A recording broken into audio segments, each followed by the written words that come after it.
예배 계약서를 확인합시다. 무슨 예배 계약서가 있나라고 이렇게 생각할지 모르겠습니다. 어제 새해 표를 가지고 성도 하나님의 봉사자라는 제목으로 이렇게 말씀을 준비하다가 갑자기 확 바뀌었어요. 올해는 정말 제대로 하나님 앞에 예배 드리는 삶, 또 예배 잘 드림으로 하나님의 언약대로 복을 받는 삶이 되어야 되겠다. 그래서 갑자기 또 바뀌게 되었습니다. 이번 주하고 다음 주는 우리 몰로 목사님 모시고 그 다음 주까지의 말씀을 전하도록 하겠습니다. 시편 50편은 성도는 어떤 존재인가, 즉 성도의 정체성에 대해서 알려주고 있습니다. 오늘 우리가 읽은 본문은 성도는 하나님과 예배로 언약한, 예배로 계약한 계약 당사자임을 보여주고 있습니다. 하나님 앞에 드리는 제사, 오늘로 얘기하면 참된 예배는 어떻게 드려야 할 것인가를 가르쳐주는 말씀입니다. 이 세상에 대부분의 일들은 다 계약서, 문서에 의해서 진행됩니다. 어디 가나 법이 있고 지켜야 할 규칙이 있고 또 문서가 없어도 지켜야 할 윤리나 도덕, 관습법이 있지 않습니까? 이도 저도 아니면 상식 또는 우리의 양심이라는 것이 있어서 그것이 판단 기준이 되는 거예요. 사회 정서라고도 이렇게 표현하기도 합니다. 이 계약들이 지켜지지 않는다면 세상은 무법천지가 되겠죠. 정말 혼돈 속에 빠질 수밖에 없는 상황이 될 것입니다. 창세기 4장에서 가인과 아벨이 최초로 하나님 앞에 제사를 드린 이후에 신앙 선조들은 늘 제단을 쌓음으로 하나님께 제사를 드렸습니다. 그 후로 창세기 15장 보면 아브라함 시대에 와서 제사와 또 제사 방법이 정의되고 하나님은 아브라함과 언약을 맺습니다. 15장 9절 10절 함께 읽어보겠습니다. 여호와께서 그에게 이르시되 나를 위하여 3년 된 암소와 3년 된 암염소와 3년 된 순양과 산비둘기와 집비둘기 새끼를 가져올지니라. 아브라함이 그 모든 것을 가져다가 그 중간을 쪼개고 그 쪼갠 것을 마주 대하여 놓고 그 새는 쪼개지 아니하였으며. 아멘. 언약을 세운다는 말은 원어상으로 쪼개다 또 자르다라는 뜻입니다. 고대 근동지역의 언약은 소나 염소, 양 같은 이런 짐승들을 쪼개고 계약 당사자가 그 가운데로 함께 걸어가는 것으로 계약이 체결되어 있습니다.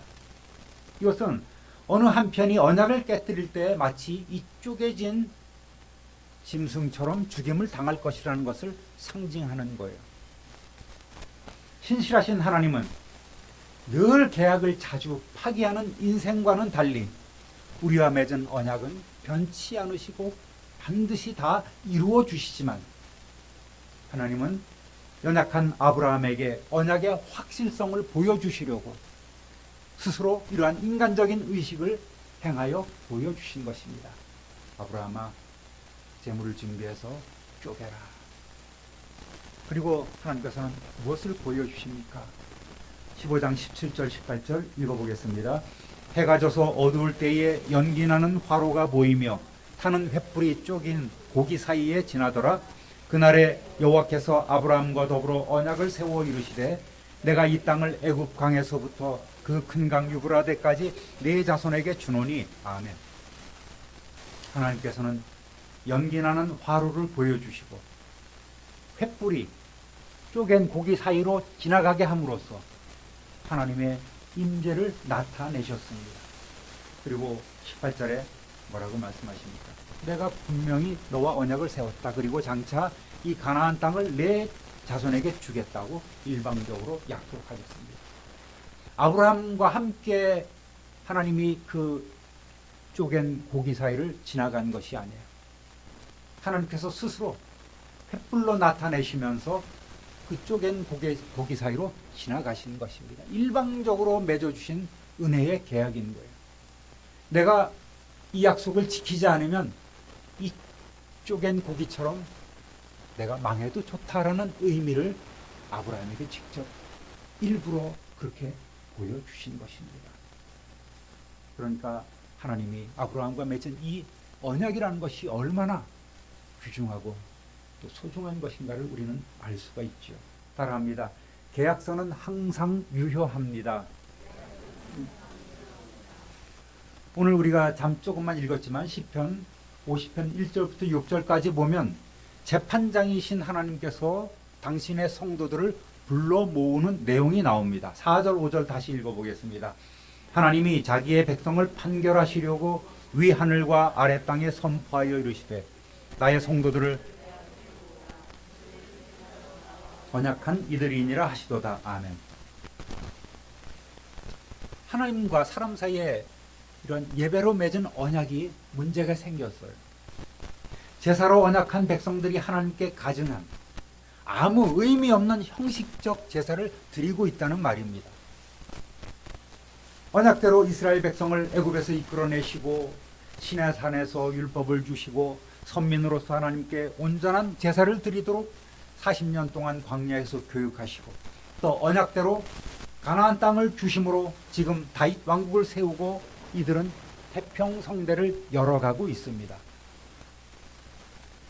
다윗 시대에 출중한 찬양 인도자였던 아삽은 표면적으로 예배와 제사가 잘 진행되는 가운데서도 많은 이들이 내적으로는 하나님을 배반하고 수많은 우상에 빠져가면서 갖은 악을 행하면서 또 외식적으로 형식적으로 제사를 드린 것을 안타깝게 생각한 거예요.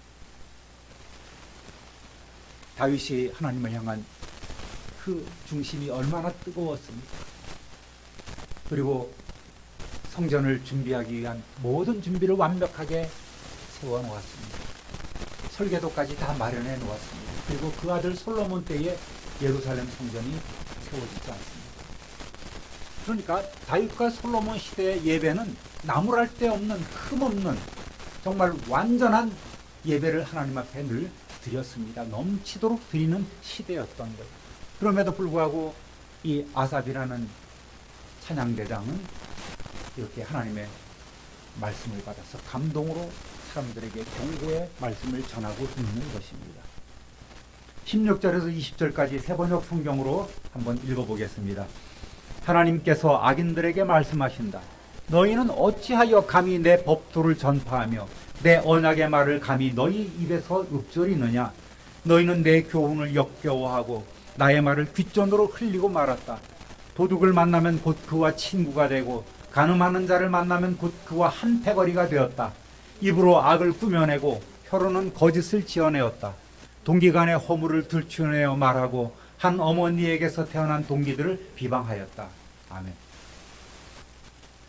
겉으로는 표면적으로는 많은 짐승을 하나님 앞에 드리면서 이스라엘 백성들은 왕으로부터 일반 백성들에 이르기까지 정말 예배에 힘쓰는 아름다운 모습이었습니다.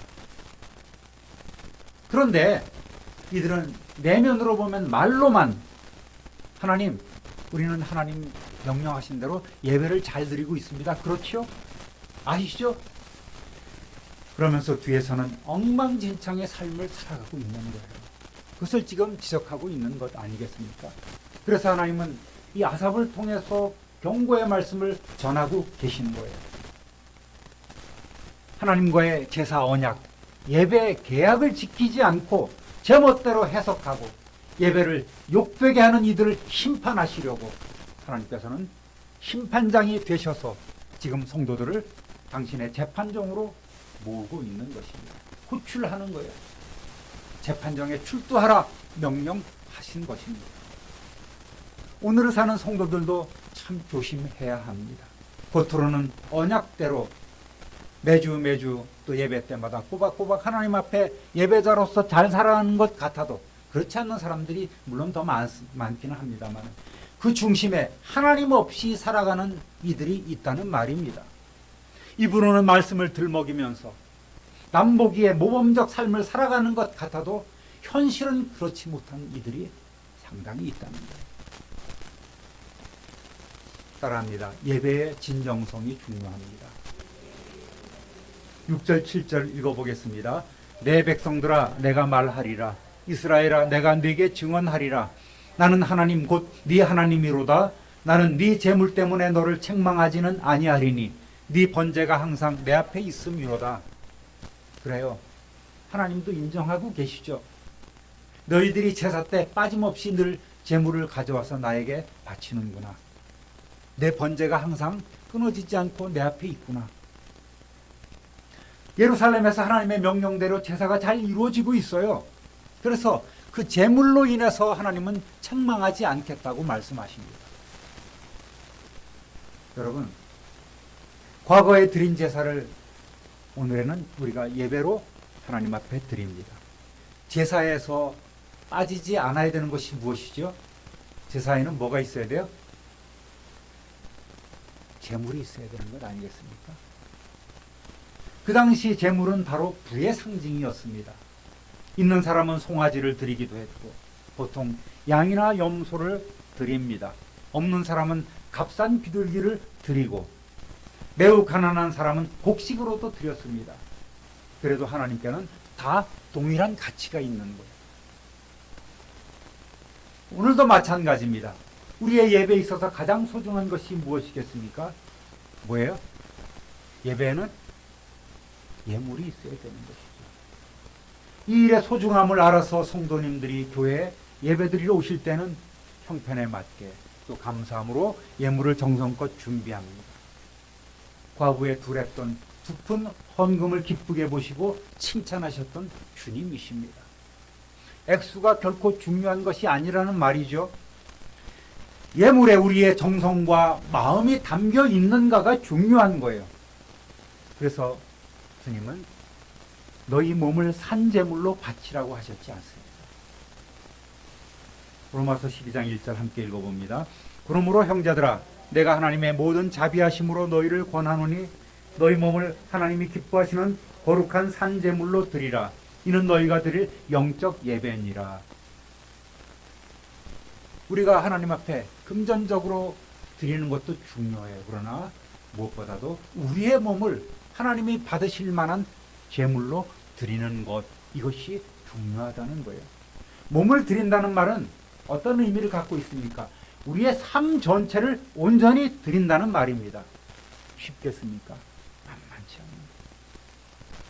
만만치 않습니다. 9절부터 13절까지 읽어보겠습니다. 내가 네 집에서 수소나 네 우리에서 순염소를 가져가지 아니하리니 이는 삼림의 짐승들과 뭇산의 가축이 다 내 것이며 산의 모든 새들도 내가 아는 것이며 들의 짐승도 내 것이미로다. 내가 가령 주려도 내게 이르지 아니할 것은 세계와 거기에 충만한 것이 내 것이미로다. 내가 수소의 고기를 먹으며 염소의 피를 마시겠느냐? 하나님께서 제물을 받으시는 이유는 하나님께서 부자가 되기 위해서 우리에게 물질을 가져오라고 하시는 것 아니에요. 제물을 가져오라고 명령하시는 것이 아니란 말입니다. 또 하나님께서는 배가 고파서 굶주려서 너희들 먹을 것 좀 가져오라고 그렇게 원하는 것이 아닙니다. 이 세상의 모든 것이 다 하나님의 것이에요. 하나님처럼 부자가 어디 있습니까? 하나님은 짐승을 받고 소고기를 먹고 몸에 좋은 염소피를 마시고 번제 연기를 보면서 바베큐를 즐기시는 그런 분이 아니란 말입니다. 하나님은 영이시기 때문에 결코 이러한 물질적인 것에 연연하지 않으시는 분이에요. 하나님께서 양식이 필요해서 우리에게 제사를 요구하고 제물을 원하시는 것이 아니라 언약 백성인 우리에게 복을 주시려고 어려울 때 도와주시려고 제사를 원하고 계심을 우리는 알아야 합니다. 하나님은 언제나 우리에게 복 주실 것만 생각하고 계시는 분이에요. 그것이 하나님의 예배 계약 원칙입니다. 이것을 믿으시기를 우리 주님의 이름으로 축원합니다. 하나님이 예물 가져와라, 온전히 너의 몸을 바쳐라 하면 우리 시간 뺏기는 것 같고 물질 뺏기는 것 같고 그런 생각이 듭니까? 손해 나는 것 같고 내 형편에 너무 많이 드리는 것 같고, 그러다 보면 자꾸만 마음이 움츠러지고 인색해지는 거예요. 그러나 하나님의 뜻은 그것 아닙니다. 이 작은 예배의 계약을 너와 내가 맺었잖니. 너는 그 계획대로, 그 계약서대로 내게 예배하면 나는 내 계약대로, 너희가 맺은 계약대로 너희에게 풍성한 복을 내가 줄게. 그래서 우리는 하나님의 예배 계약서인 성경을 자주 읽고 또 되새김질하고 확인해야 되는 거예요. 그래야지만 시험에 빠지지 않는 것입니다. 하나님은 왜 우리에게 예배를 원하시고 재물을 원하신다고요? 복 주시려고. 할렐루야. 그러니까 우리가 복을 받기 위해서는 이 예배에 인색해서는 안 되고 예물에 인색해서는 안 되는 거예요. 여러분의 삶 전체를 하나님 앞에 제물로 드리십시오. 따라합니다. 감사로 제사를 드려야 합니다. 14절 상반절 함께 읽어봅니다. 감사로 하나님께 제사를 드리며. 아멘. 예물의 핵심 가치는 그것이 많고 적음에 있지 않습니다. 문제는 그 예배에 진정한 감사가 있느냐는 거예요. 오늘 우리가 모여서 주님께 드리는 예배에 어떤 마음가짐으로 나왔느냐가 이 예배가 성공하느냐 실패하느냐의 중요한 요소가 되는 것입니다. 오늘 새해 첫 해니까 하나님 앞에 나와서 예배 드려야지. 그런 형식적인 마음으로 나왔다면 그 마음은 이미 낙제점입니다. 하나님이 받으시지 않아요. 하나님과의 계약을 우리는 지금 뭉개고 있는 것입니다. 그 계약대로 살아가고 있는 것이 아니에요. 우리는 많든 적든 다 물질을 구별하여 하나님 앞에 드렸습니다. 여러분 오늘 어떤 마음으로 드리셨습니까? 아까 교회 들어오시면서 잠시 헌금함에 봉투를 드리던 순간으로 돌아가 볼까요? 정성껏 드리셨습니까? 오늘 새해 감사의 물 드리는 날이네? 준비 없이 왔다가 허겁지겁 봉투에 넣기에 바빴습니까? 이 정도면 체면 칠해했지 하는 마음이었습니까? 아니면 억지로 인색함으로 하나님 앞에 드리셨습니까? 아니면 즐겁고 감사한 마음으로 하나님 앞에 예물을 올려드렸습니까? 우리가 깨달아야 할 것은 우리가 가지고 있는 것이 우리 것이 아니라는 사실이에요. 주님께서 우리에게 맡겨주신 것입니다. 그래서 하나님은 우리를 청직이라고 부르세요. 집사라고 부릅니다. 우리가 가진 모든 것이 하나님의 것임을 깨닫게 된다면 우리에게 필요한 것을 공급해 주시는 분이 바로 하나님이심을 믿게 됩니다. 내게 필요한 것, 나보다 더 잘 알고 계시는 하나님께서 시마다 때마다 우리에게 좋은 것으로 공급해 주는 분이라는 것입니다. 즉 하나님은 우리에게 복 주시기 위해서 늘 준비하고 계시는 분입니다. 준비된 분이라는 마음입니다. 여러분 그것을 알게 되면 우리는 마음에서 우러나오는 진정한 감사를 하나님 앞에 드릴 수 있게 되는 거예요. 또 비록 내가 지금 가진 것이 없어도 이 세상 모든 것의 진정한 주인이신 하나님의 자녀로서 언약대로 예배를 통해서 하나님 아버지께 다 받고 누릴 수 있는 권세가 이미 저와 여러분에게 주어져 있음도 믿을 수 있는 것입니다. 그러한 성도 되시기를 우리 주님의 이름으로 축원합니다. 우리는 하나님의 상속자예요. 하나님의 동력자입니다. 하나님의 것을 받고 누릴 수 있는 상속자예요. 대단하지 않습니까, 여러분? 우리의 신분은 이 세상 모든 것을 다 가진 진정한 주인이신 하나님의 상속자라는 말입니다. 할렐루야! 그러니까 우리는 온전한 예배를 통하여 하나님 앞에 그 상속된 지분을 받으면 되는 거예요. 그러한 기업을 우리가 받고 누리면 되는 것입니다. 여러분, 우리가 내게 도움을 주신 분이나 또 이웃에게 어른들께 스승님께 선물을 드리고 나면 정말 마음에 기쁨이 있지 않겠습니까? 하나님께 예물 드림이 형식이 되어서는 안 됩니다. 내게 베푸신 하나님의 은혜에 감사해서 우리의 진정한 마음을 담아드릴 때에 하나님께서 그 예물을 받으시고 기뻐하십니다. 할렐루야.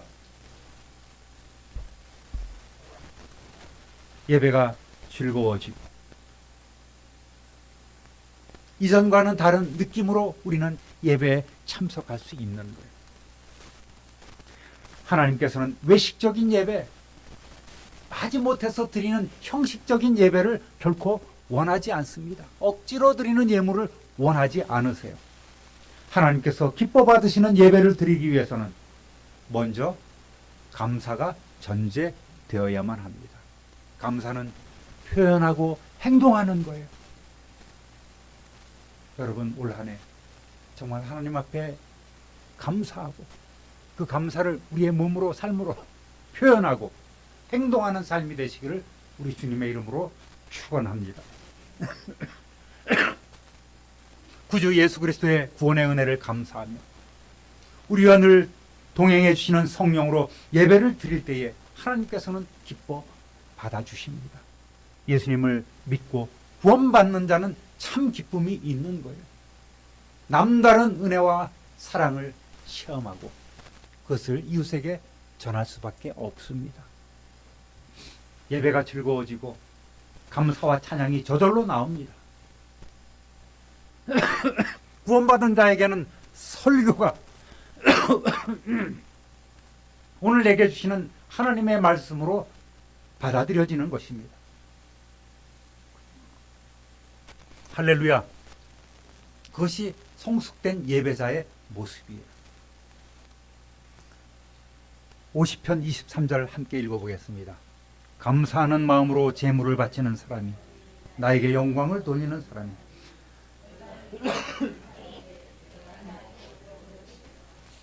아멘.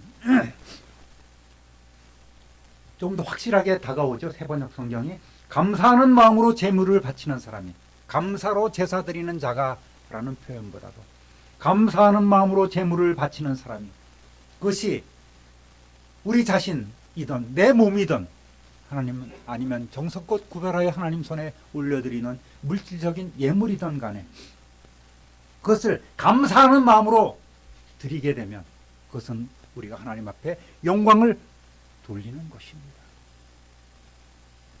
사랑하는 우리 참빈누리교회 성도 여러분, 참된 예배라는 것은 물질로만으로 드리는 형식적인 제사가 아니라 하나님의 언약을 기억하면서 늘 베풀어 주시는 그 은혜와 사랑에 감사하며 감격하며 진정으로 내 몸까지도 다 드려도 부족함만 느끼는 겸손한 상황임을 우리는 알아야 합니다. 오늘 주신 말씀을 다시 한번 마음에 새기고 올해만큼은 감사로 드리며 약속된 하나님께 복을 받고 누리는 그러한 저와 여러분 되시기를 우리 구주 예수 그리스도 이름으로 축원합니다. 축원합니다. 축원합니다. 존귀하신 하나님 아버지, 다시 한번 하나님과 우리가 예배로 언약을 맺은 계약 당사자임을 마음에 새겨봅니다.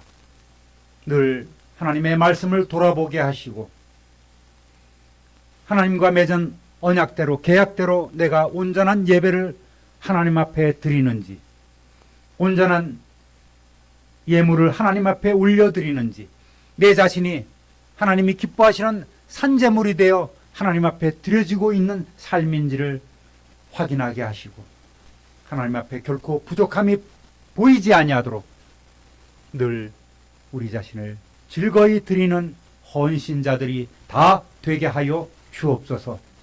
올해는 예배로 승리하게 하시고 올해는 예배가 온전히 회복되게 하시고 올해는 예배를 통하여 하나님 앞에 큰 복을 받고 누리는 우리 모두가 되게 하여 주옵소서. 우리 구주 예수 그리스도 이름으로 축복하며 기도드립니다. 아멘.